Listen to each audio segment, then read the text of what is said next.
Right, we're now being joined via Skype from Port Harcourt to discuss the latest attacks in Konduga in Borno State. A security expert, Patrick Agbambu, good to have you on the news at this time. Very troubling developments where children become so vulnerable, especially in the Northeast. They're now being used as weapons of warfare. The UNICEF has condemned the use of children and asked all sides to abide by international humanitarian law. How can this really be effected? Because this is not new. The Nigerian government and the Nigerian armed forces have been calling for United Nations to assist in talking to this insurgent group because they are breaching all known rules of engagement all over. The use of children has been on. There was a time the Nigerian army particularly cautioned or pleaded with parents not to donate their children or their wards to this insurgent group. That was not heeded. So it's been a troubling situation all this while.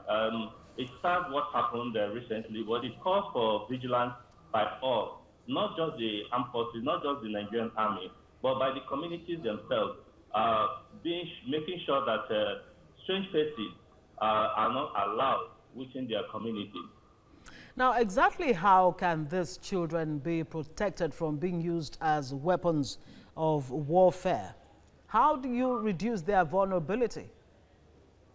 Yes, there's no standard rules on the issue because this is not a conventional warfare, and the insurgent group are not operating according to the rules of any law at all. And so they want to use whatever system or whatever item they can use. They consider these children as tools to be used because when you see a child approaching where you are, you feel that the child is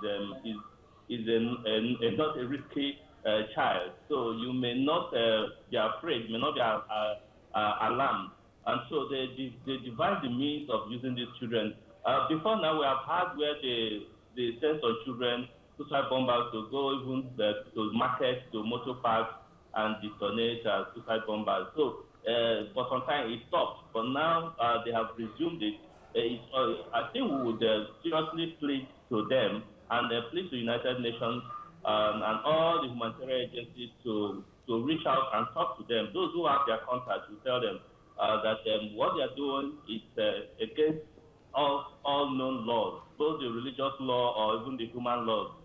So that's the only way. There's no way else you can prevent this.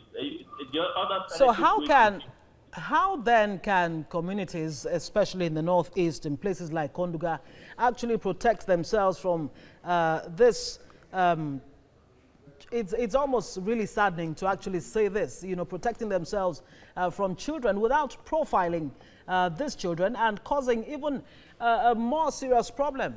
3,500 children used as combatants and non-combatants between 2013 and 2017. That's quite a large number. Recently, the United Nations raised alarm on that issue on the use of children as combatant and non-combatant items to put work by all these non-state actors, and it's been a big problem. But coming down to the situation in Nigeria and in the Northeast particularly, we would plead with the communities, with parents, to desist from issues, donating their children as a way of either for fear or as a way of supporting whatever cause to this insurgents. Yes, also we know, we are aware that some children were adopted, as these children could be part of the ones they are using right now.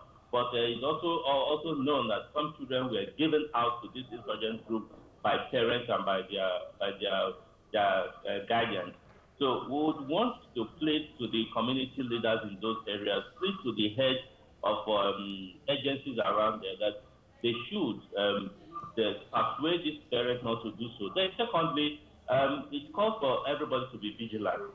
Yes, now we should not, any child you see that there is not a known face or not a known child in the community, you must be very, very careful. Allow the security agencies so that they know how to be able to take care of such situations. We should not just leave everything to chance. The security agencies are doing their job, their best. They have done their best. Now it calls for the civil police, and we must also call for the Nigerian police force and the Nigerian Security and Civil Defense Corps personnel and the Department of State Services to also do their work. They have a lot of work to do. The Nigerian Army have done theirs by reclaiming these communities. The next is for the civil police to do their own work by making sure that these children are not being used as cops. Okay, Patrick Agbambo, security expert, speaking to us via Skype from Port Harcourt. Thank you so much for joining us.